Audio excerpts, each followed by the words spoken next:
mission station on Space to Ground. Welcome to Space to Ground, your weekly look at what's happening on board the ISS. I'm Nicole Cloutier-Lemasters.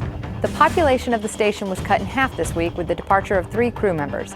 Astronaut Mike Hopkins and cosmonauts Oleg Kotov and Sergei Rosansky bid farewell to their Expedition 38 crewmates on Monday afternoon, and hatches on their Soyuz spacecraft were closed.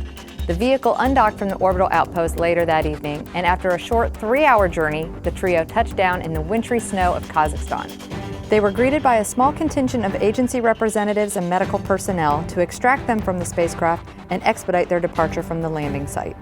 The space travelers were congratulated on their mission during a celebratory gathering where they were presented traditional Kazakh attire, flowers, and commemorative Matryoshka dolls in their likeness. The landing wrapped up 166 days in space for Hopkins, Kotov, and Rosansky. Mike Hopkins returned to the United States Tuesday evening, and he'll begin specialized reconditioning and strength workouts to help his body readapt to gravity. And just as one mission ends, the next is set to begin. Astronaut Steve Swanson and cosmonauts Alexander Skvortsov and Oleg Artemyev are making final preparations before the March 25th launch of their Soyuz spacecraft.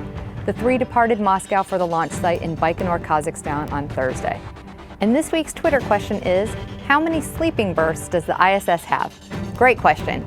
Astronauts sleep in their private crew quarters, which are about the size of a closet or a telephone booth. The quarters are lined with a soft quilted fabric and provide just enough space for crew members to have a quiet, private area to sleep, talk with friends or family, post photos, or read. There are 6 of these crew compartments on the space station, 4 in the US segment and 2 in the Russian segment. We love hearing from you, so send us your questions and comments using the hashtag #SpaceToGround. We'll see you next week.